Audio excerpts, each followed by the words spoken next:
নমস্কার বন্ধুরা, আশা করছি সকলে নিশ্চয়ই খুব ভালো আছেন ও সুস্থ আছেন। মায়ের রান্নাঘর চ্যানেলে আপনাদের সকলকে আরও একবার ওয়েলকাম।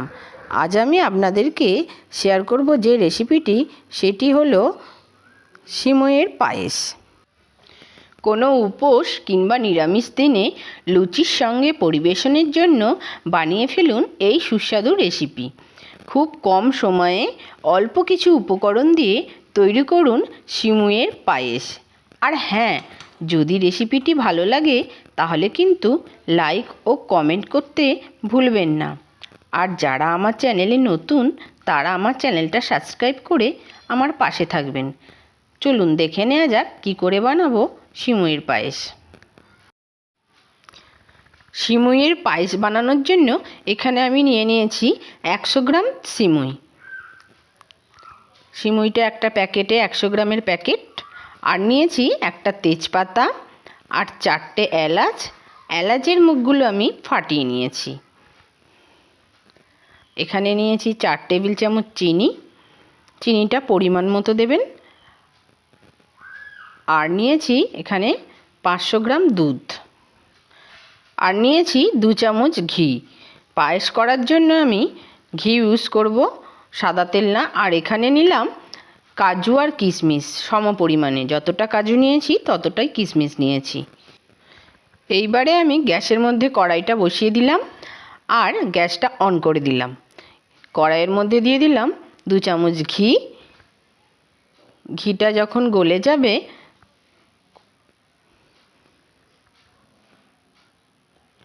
তখন আমি এর মধ্যে দিয়ে দেব একটা তেজপাতা আর কাজু কিশমিশগুলো দিয়ে দিলাম। কাজু কিশমিশগুলো ভালো করে নেড়ে চেড়ে আমি একটু ভাজা ভাজা করে নেব। খুব বেশি ভাজা করার দরকার নেই, কয়েক সেকেন্ড নেড়ে নিলেই হবে। এরপর এর মধ্যে দিয়ে দিলাম সিমইগুলো। সিমইগুলো কাজু কিশমিশের সঙ্গে ভালো করে ভেজে নিলাম। আর সব সময় কিন্তু এটা খুন্তি দিয়ে নাড়তে হবে, কারণ যদি এক পিঠ ভাজা হয়ে যায় তাহলে অন্য পিঠটা আর ভাজা হবে না। তার জন্য কন্টিনিউ এটা নেড়ে যেতে হবে। কিছুক্ষণ নেড়ে নেবার পর দেখুন আমার এটা কালার এসে গেছে, অনেকটাই লালচে লালচে এসে গেছে, তার মানে ভাজা ভাজা হয়ে গেছে।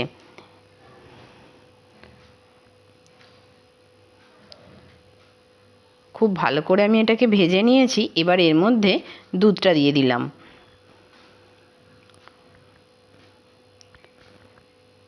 দুধটা দিয়ে ভালো করে মিশিয়ে নিলাম।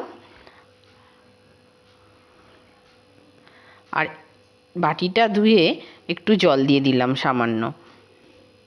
আর এর মধ্যে দিয়ে দিলাম যে আগে থেকে রেখেছিলাম 4টে এলাচের মুখ ফাটিয়ে, সেই এলাচগুলো।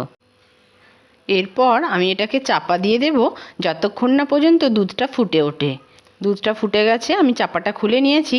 এবার এর মধ্যে দিয়ে দিলাম চিনি। চিনিটা দিয়ে আমি ভালো করে মিশিয়ে নিচ্ছি।